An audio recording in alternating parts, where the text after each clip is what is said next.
تو 1953 کے اندر جو ہے یہ تاریخ چلی، تاریخ ختم نبوت،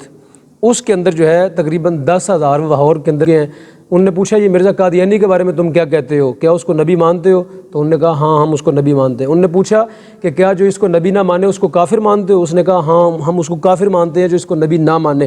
تو تب ذوالفقار علی بھٹو جو ہے اس کی آنکھیں کھلیں، اس نے کہا یہ تو وہ شخص ہے جو سارے مسلمانوں کو اپنے سوا۔ اعوذ باللہ من الشیطان الرجیم، بسم اللہ الرحمن الرحیم۔ السلام علیکم ناظرین، مفتی عبدالرحمن نعیمی صاحب کے پاس ہم بیٹھے ہیں،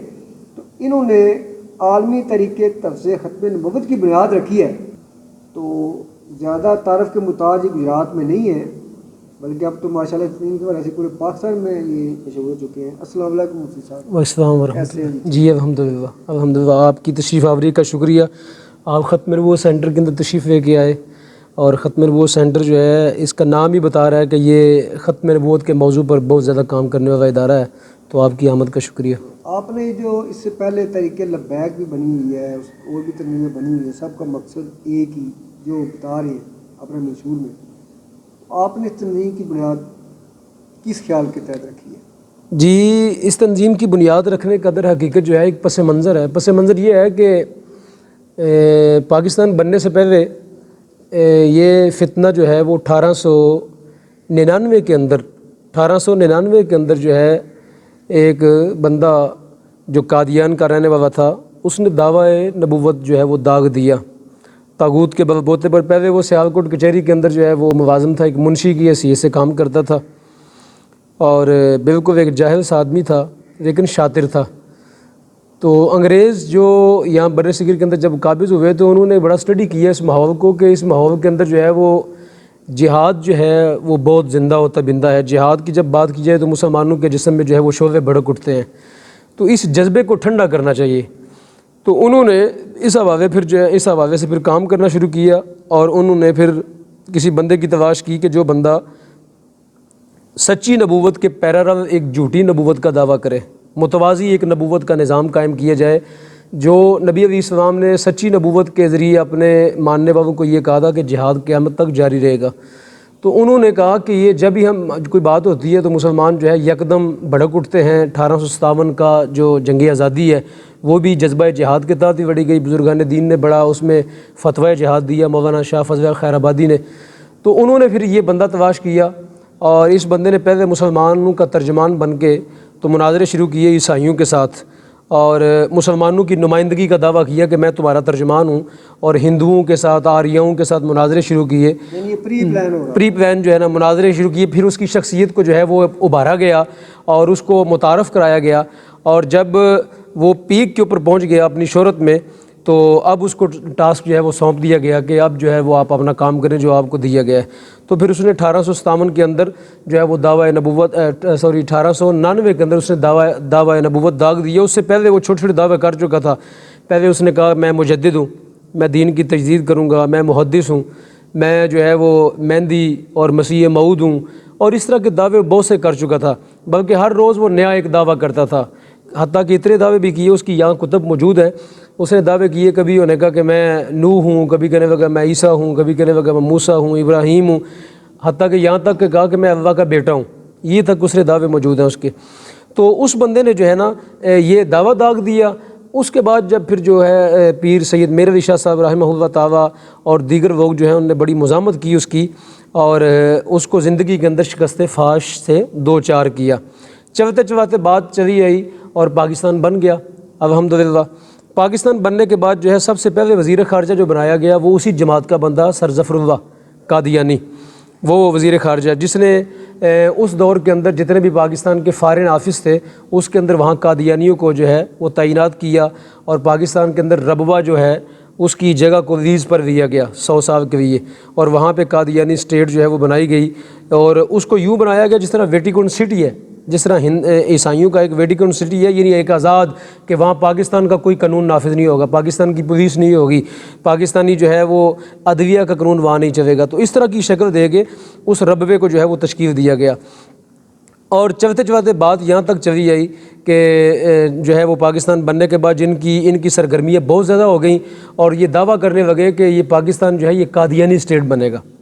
اس قدر یہ منظم ہو گئے، طاقتور ہو گئے کہ جب بھی کوئی بندہ ختم نبوت کی بات کرتا تو اس کو مارتے، اس کے اوپر حملہ کرتے. جس طرح ملتان وہ ایک ٹور چلا تھا اسٹوڈنٹس کا، اور وہ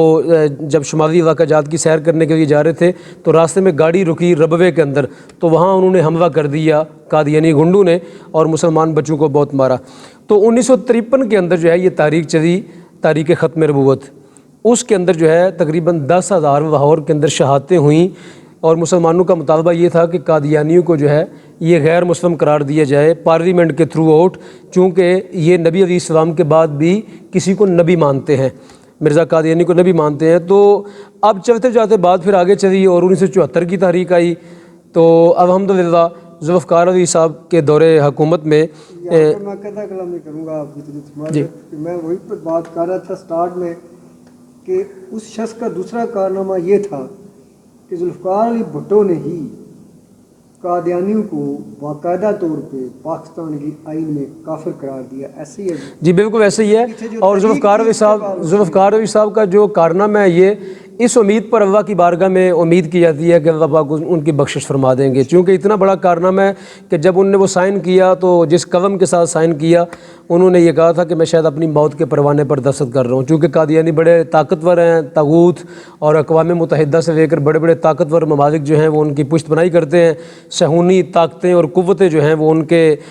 درپردہ ان کی جو ہے وہ ان کے پیچھے کار فرما ہیں، چونکہ ان کو اس سے غرض نہیں ہے کہ قادیانی مرزا قادیانی نے عیسیٰ علیہ السلام کی کیا گستاخیاں کی ہیں، ان کو اس سے غرض نہیں ہے. ان کو غرض یہ ہے کہ اسلام کتنا کمزور ہو رہا ہے ان کی وجہ سے. تو 1974 کے اندر آ کے 7 ستمبر کے موقع پر جو ہے وہ پاکستانی پارلیمنٹ نے متفقہ طور پر کسی ایک بھی رکن قومی اسمبلی نے اس میں اختلاف رائے نہیں کیا، چاہے وہ ولی خان ہوں، چاہے وہ جو ہے نا اس کے سوا جتنی بھی جماعتیں ہوں، چاہے قوم پرست جماعتیں ہوں یا نیشنل جماعتیں ہوں یا جو ہے وہ جمہوری انداز میں کام کرنے والی کوئی بھی جماعت ہو، ہر جماعت نے متفقہ طور کے اوپر جو ہے قومی اسمبلی کے اندر 13 روزہ بحث کے بعد، اس وقت جو ان کا مرزا ناصر تھا جو قادیانی جماعت کو جو ہے وہ لیڈ کرتا تھا، مرزا ناصر، یہ مرزا قادیانی کا پوتا تھا، تو وہ 13 روز اس کے اوپر اسمبلی میں بحث ہوئی. اس سے پوچھا گیا بتاؤ تمہارے عقائد کیا ہیں؟ تو اس نے جب وہاں پہ وہ پیرزادہ صاحب جو ہیں ان نے سوال کیا کہ تمہارے عقائد کیا ہیں، تو اس نے کہا ہمارے عقائد وہی ہیں جو مسلمانوں کے ہیں. ان نے پوچھا یہ مرزا قادیانی کے بارے میں تم کیا کہتے ہو، کیا اس کو نبی مانتے ہو؟ تو انہوں نے کہا ہاں ہم اس کو نبی مانتے ہیں. ان نے پوچھا کہ کیا جو اس کو نبی نہ مانے اس کو کافر مانتے ہو؟ اس نے کہا ہاں ہم اس کو کافر مانتے ہیں جو اس کو نبی نہ مانے. تو تب ذوالفقار علی بھٹو جو ہے اس کی آنکھیں کھلیں، اس نے کہا یہ تو وہ شخص ہے جو سارے مسلمانوں کو اپنے سوا کافر جانتے ہیں. تو تب انہوں نے مولانا نورانی شاہ، میں یہاں بات کرنا ان کی ضروری سمجھوں گا کہ وہ اس تحریک کے سرخیل تھے، وہی قرارداد پیش کرنے والے تھے، باقی سارے لوگ ان کی جو ہے وہ پیچھے کھڑے تھے کمر کے اوپر. تو مرزا جو ذوالفقار علی بھٹو صاحب ہیں ان کو یہ مسئلہ جو ہے نا وہ اس میں شک کا شکار تھے کہ یار یہ میں کس طرح ان کو کافر قرار دوں. تو انہوں نے کہا حضرت آپ ایک بات بتائیں. ذوالفقار علی بھٹو کو علامہ شاہ مدرانی نے یہ فرمایا کہ آپ مجھ کو ایک بات بتائیں، یہ جو آپ کی کرسی ہے یہ کس کی کرسی ہے؟ اس نے کہا جی میری کرسی ہے. اس نے کہا آپ جو ہیں یہاں پہ الیکٹ پرائم منسٹر ہیں، آپ کیسے آئے ہیں؟ تو انہوں نے کہا میں منتخب ہو کے آیا ہوں. تو مولانا شاہ مدرانی نے ذوالفقار علی بھٹو سے یہ کہا کہ اگر آپ کی یہ والی کرسی کوئی بندہ چھیننا چاہے، آپ منتخب پارلیمنٹ کے جو ہیں وہ ایک وزیر اعظم ہیں، اگر کوئی بندہ آپ کی یہ والی کرسی چھیننے کا دعوے دار ہو جائے کہ یہ نہیں کرسی میری ہے اور آپ کے برابر ایک کرسی لگا کے بندہ بیٹھ جائے تو آپ جو ہے اس کو کیا تصور کریں گے؟ تو ذوالفقار علی بھٹو صاحب نے کہا میں اس کو باغی، ریاست کا باغی تصور کروں گا کہ یہ ایک منتخب جو نامزد وزیر اعظم ہے اس کے مقابل اس نے کرسی لگا کے تو یہ بیٹھ گیا ہے، تو میں اس کو باغی تصور کروں گا. تو علامہ شاہ احمد نورانی صدیقی علیہ الرحمہ نے فرمایا کہ یہ مرزا قادیانی بھی اللہ رب العالمین کے جو پیارے رسول حضرت محمد الرسول اللہ ہیں، جو اللہ نے منصب ان کو دیا ہے، یہ برابر ان کے منصب کرسی لگا کے بیٹھ گیا ہے اور یہ دعوے دار ہے کہ مجھ کو بھی نبی مانا جائے. تو جب یہ بات ہوئی تو ذوالفقار علی بھٹو صاحب کو یہ بات بڑی سمجھ آئی. انہوں نے کہا ہاں یہ تو واقعی پھر اسلام کا باغی ہوا. تو اس کے بعد ان کے ذہن میں یہ بات آ گئی کہ واقعی یہ اسلام کے جو ہے وہ غدار اور باغی ہیں. اور علامہ اقبال رحمہ اللہ تعالیٰ نے بھی فرمایا تھا، آپ نے فرمایا تھا قادیانی جو ہیں پاکستان بننے سے پہلے انہوں نے فرما دیا تھا قادیانی جو ہیں یہ نہرو کو یہ خط لکھا تھا. علامہ اقبال نے جو خطوط چھپے ہیں اس کے نہرو کے نام جو خطوط ہیں وہ آئی کتاب جو ہے پرنٹ ہے، اس کے اندر علامہ اقبال نے فرمایا تھا کہ یہ ملک اور وطن اور اسلام دونوں کے غدار ہیں یہ قادیانی. تو ایک اور واقعہ بڑا دلچسپ یہ بھی ہے کہ جب قائد اعظم محمد علی جناح رحمۃ اللہ تعالیٰ بانی پاکستان جب آپ کی وفات ہوئی تو سر ظفر اللہ جو اس وقت وزیر خارجہ تھا اس نے جنازہ نہیں پڑھا بابا قوم کا اور ایک طرف ہو کے کھڑا ہو گیا. تو لوگوں نے بعد میں پوچھا کہ بانی پاکستان کا جنازہ تم نے کیوں نہیں پڑھا؟ تو اس نے کہا دو باتیں ہیں، یا مرنے والے کو کافر سمجھو یا مجھ کو کافر سمجھو، یا مرنے والے کو کافر سمجھو یا مجھ کو کافر سمجھو. یعنی اگر میں کافر ہوں تو میں جنازہ نہیں پڑھ سکتا مسلمان کا، اور اگر یہ مرنے والا کافر ہے تو میرے لیے جنازہ پڑھنا جائز نہیں ہے. تو اس طرح کر کے اس نے جواب دیا، اور جو آج بھی اخبارات کے اندر پرنٹ ہوا. تو یعنی مطلب یہ کہ بانی پاکستان کے ساتھ اگر ان کو اتنی دشمنی ہے تو آپ کیا تصور کر سکتے ہیں کہ یہ پاکستان کے ساتھ کتنے محب وطن ہوں گے. آپ نے تنظیم کی جو بنیاد رکھی ہے، میں اب جو میں بات کرنا چاہ رہا ہوں اس تناظر کے اندر، یہ میں نے آپ کے سامنے سارا ایک جو ہے نا مختصر تناظر بیان فرمایا کہ میں یہ بات کر رہا تھا کہ ذوالفقار علی بھٹو جیسے بندے کو پھانسی ہوگی جی، اور بدقسمتی سے ان ہی چند علماء کو استعمال بھی کیا گیا جن نے نفاذ اسلام کی تحریک چلائی. وہ نقطہ نظر سیاستدانوں کا ہے، علماء کا نہیں ہے. جی جی، اور اتنا خوف اور اتنی دہشت ہے، میڈیا ایڈوانس ہے اس وقت، ان کا چیز پہ ہولڈ ہے. ایون کہ آپ کی بعض آپ کے مسلک کی جماعتیں ہیں، میں تو الحمدللہ کہتا ہوں سب لوگ مسلمان ہیں الحمدللہ. میں نے اکثر کنونشن اٹینڈ کیے ہیں کہ وہ مساجد میں وہ رافضی زیادہ بول رہے ہیں لیکن قادیانیت پہ کم بول رہے ہیں، اور یقیناً اس کی وجہ ہے، یقیناً ان کے اندر ایک خوف ہے. تو اس وقت آپ یہ کام کر رہے ہیں تو آپ کو ڈر نہیں لگا اور آپ نے کیوں شروع کیا؟ جی بسم اللہ الرحمن الرحیم. ایک تو یہ ہے کہ آپ جانتے ہیں کہ اس کی ایک تاریخ ہے. جب نبی علیہ الصلوۃ والسلام کے زمانہ پاک کے اندر ایک شخص تھا مسلمہ ایک کذاب، اس نے دعویٰ نبوت کر دی ہے سرکار دو عالم کے زمانے کے اندر. سرکار دو عالم کا وصال ہو گیا. بعد میں سیدنا صدیق اکبر رضی اللہ تعالیٰ عنہ جب خلیفہ بنے مسلمانوں کے، تو آپ نے سب سے پہلا کام یہی کیا کہ یہ جو دعویٰ نبوت کرنے والا شخص ہے اور اس کے پیروکار ہیں، میں ان کے ساتھ جنگ کروں گا، چونکہ یہ مرتد ہیں. چونکہ یہ کیا ہیں؟ مرتد ہیں. جو بندہ نبی علیہ السلام کے بعد کسی کو نبی مانوے اور اسلام کے دائرے سے خارج ہو جائے تو اس بندے کو اسلامی اصطلاح میں مرتد کہا جاتا ہے. تو سیدنا صدیق اکبر رضی اللہ تعالیٰ عنہ نے لشکر روانہ فرمایا. حضرت خالد بن ولید جو ہے اس کے لشکر کے سپہ سالار تھے، اور یمامہ کے اندر ایک جنگ ہوئی. یمامہ کے اندر ایک جنگ ہوئی جس کو جنگ یمامہ کہا جاتا ہے. الحمدللہ 2022 کے اندر میں عمرہ شریف کے لیے حاضر ہوا حرمین طیبین، اور وہاں سے 1000 میل کا سفر طے کر کے ریاض، اور وہاں سے پھر میں جنگ یمامہ گیا. یمامہ کے جو شہداء ہیں ان کے مقابر پہ میں حاضر ہوا، اور وہاں پہ بڑا جو ہے نا بڑا سکون ہے، ان کی وہاں پہ مزارات موجود ہیں. تو 1200 صحابہ جو ہے اس جنگ میں شہید کیے گئے. 1200 صحابہ کل ملا کے جو اسلام کی جنگیں ہوئی ہیں 74 جنگوں کے قریب ہوئی ہیں، ان کے اندر اتنی شہادتیں نہیں ہیں، کوئی جو ہے نا وہ تھوڑی سی شہادتیں ہیں. تو یہ اکیلی جنگ ہے جس کے اندر صرف اکیلی جنگ کے اندر 1200 لوگ شہید کر دیے گئے. اور جو مسلمہ ایک کذاب کے بندے تھے جو اس کو ماننے والے تھے، جن نے حضور نبی کریم علیہ السلام کا پہلے کلمہ پڑھا تھا پھر چھوڑ کے اس کا کلمہ پڑھ دیا، جس طرح آج مرزا قادیانی کے لوگ ہیں، پہلے سرکار دو عالم کا کلمہ پڑھا پھر اسلام کو چھوڑ کے مرتد ہو گئے. صحابہ کرام نے آپ سن کے حیران ہوں گے 36,000 بندہ مارا. جو مرتدین مارے وہ 36,000 مارے. اور یہاں میں ایک نقطہ نظر بیان کرنا چاہوں گا، یہ سارا کام کس کی بنیاد پر ہو رہا ہے؟ ریاست کی بنیاد پر، انفرادی سطح پر نہیں. یہ جہاد ہوا، سیدنا صدیق اکبر جو ہیں اس کے سپہ سالار ہیں، خالد بن ولید جو ہیں وہ فوج کے سپہ سالار ہیں، اور ریاست کی فوج جو ہے وہ جا کے جنگ وہاں پہ کر رہی ہے، اور 1200 لوگ صحابہ میں سے شہید ہوتے ہیں، اور 36,000 بندہ جو ہے وہ مرتدین کا مارا جاتا ہے. اور یمامہ کے میدان کے اندر آج بھی وہ باغ موجود ہے جس کا نام ہے حدیقۃ الموت.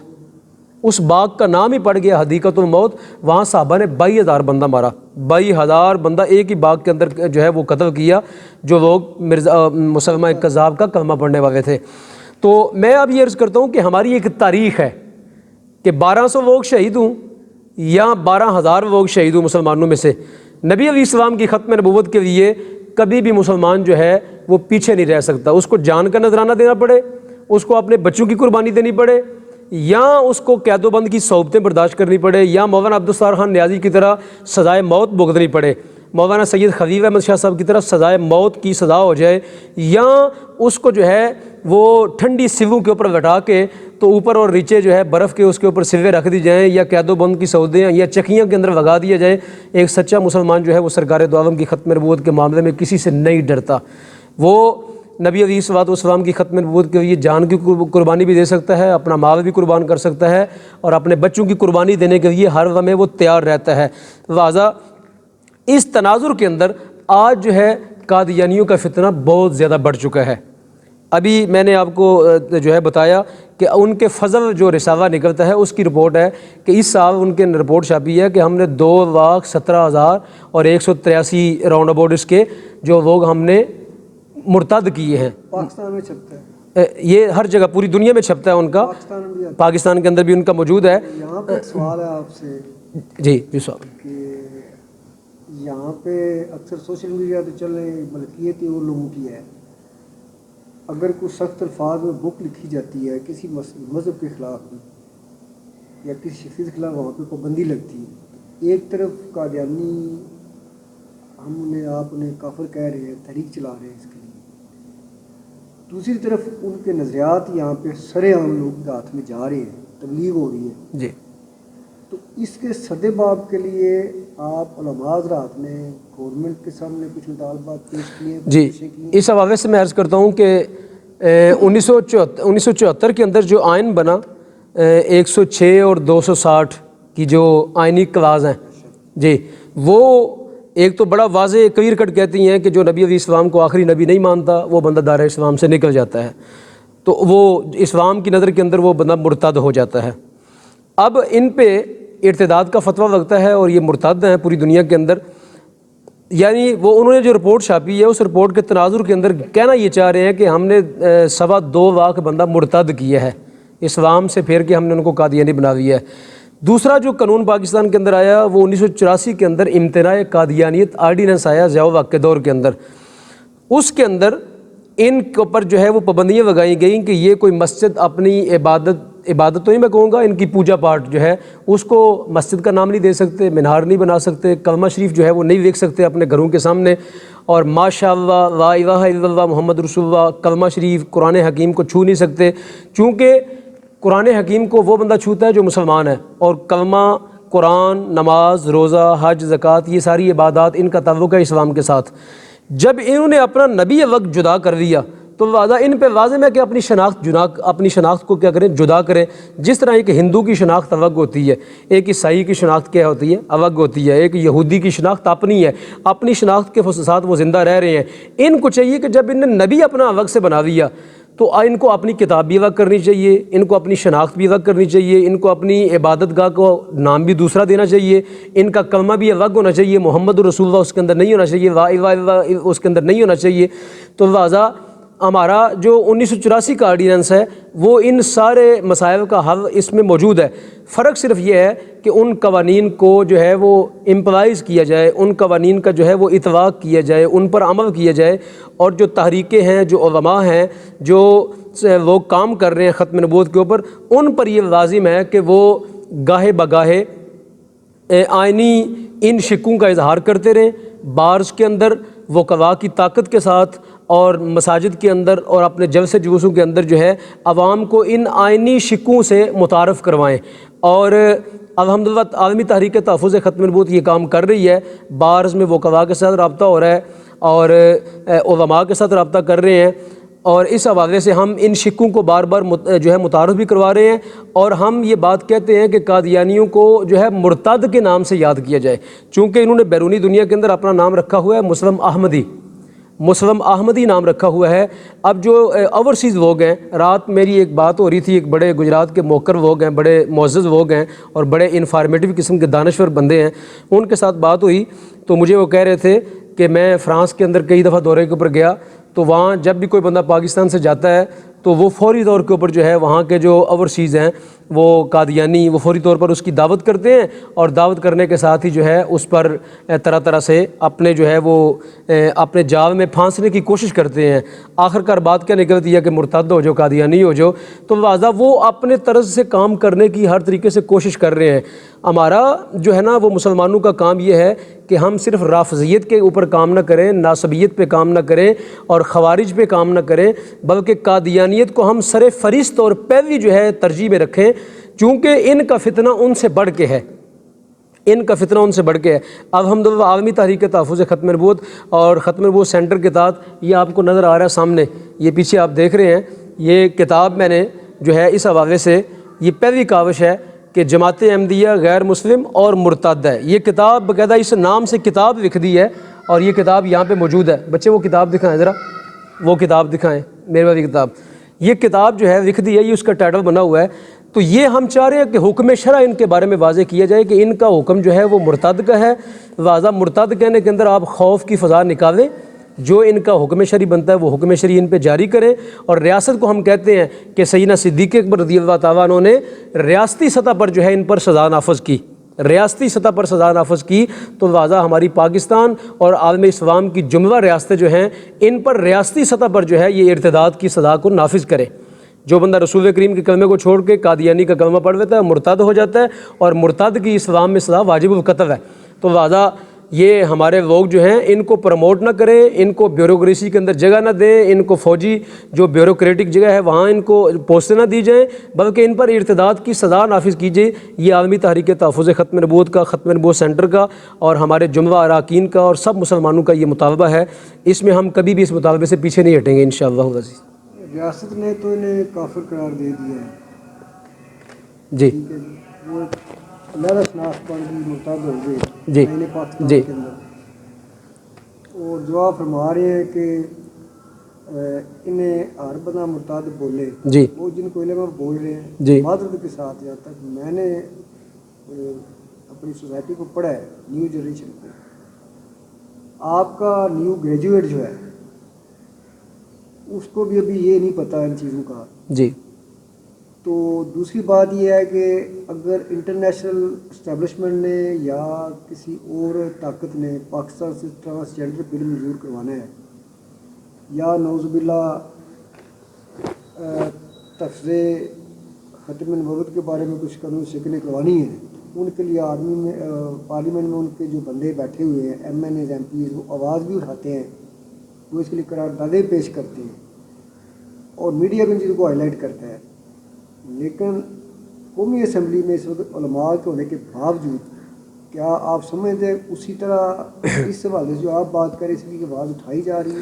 جی بالکل, آواز اس طرح ابھی جو ہے اتنی مؤثر آواز نہیں ہے, لیکن مسلمان اپنی طرز پہ اپنی ہمت کے مطابق باوجود کہ میڈیا سینسر ہے اور اس اور بھی بہت سی پابندیوں کا سامنا ہمیں کرنا پڑتا ہے.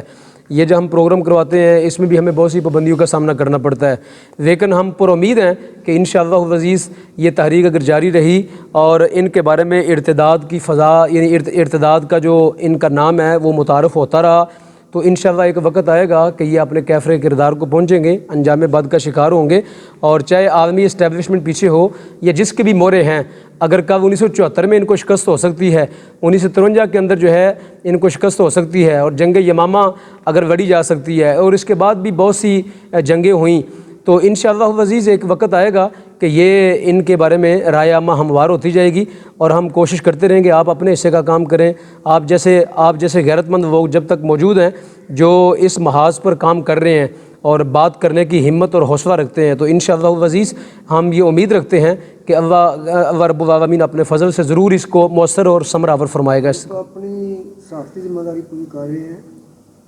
یہی انٹرویو دیکھنے کے بعد یا پرنٹ ہونے کے بعد اگر آپ کو کوئی ایجنسی یا کوئی پاکستان کا آئینی ادارہ جو قانونی لحاظ سے آپ کے پاس آ جاتے ہیں, جی, آپ کی ان باتوں سے ملک میں انتشار کریں, آپ گرفتار کر لیتے ہیں اور آپ کو جسے منع کرتے ہیں, آپ کو پریشرائز کیا جاتا ہے, تو آپ جی انشاءاللہ العزیز ایسا پہلی دفعہ نہیں, آگے کئی دفعہ ہو چکا ہے ایسے کہ ہمارے موقف سے پلیٹ فارم سے آپ نے پہلے کو جیل بھوتی ہے. جی الحمدللہ, میں جو ہے نا تحریک رہائی غازی ممتاز قادری سے لے کے اب تک الحمدللہ 12 دفعہ جو ہے وہ ختم نبوت کے سلسلے میں اور ناموس رسالت کے سلسلے میں جو ہے وہ قید و بند کی صحبتیں کاٹ چکا ہوں، اور نہ کبھی ہمارے موقف میں پہلے تزلزل آیا ہے اور نہ انشاءاللہ مرتے دم تک آئے گا انشاءاللہ عزیز۔ اس حوالے سے 7 ستمبر اور 8 ستمبر کو جو ہے وہ یہاں پہ ختم نبوت سینٹر کے اندر عظیم الشان 2 روزہ جو ہے وہ جشن ختم نبوت جو ہے پچھلے سال بھی بڑی شان و شوکت سے ہوا تھا، اور اس سال بھی انشاءاللہ عزیز بڑی شان و شوکت کے ساتھ 2 روزہ جشن ختم نبوت کے نام سے تقریبات جو ہیں وہ انعقاد پذیر ہو رہی ہیں، اور ہم اپنا موقف جو ہے وہ انشاءاللہ جوان مردی کے ساتھ بیان کر رہے ہیں، کرتے رہیں گے، اور تا دم مرگ آخری سانس تک انشاءاللہ ہم اپنے موقف سے پیچھے نہیں ہٹیں گے، چونکہ ہم سمجھتے ہیں کہ یہ راہ شہادتوں کی راہ ہے،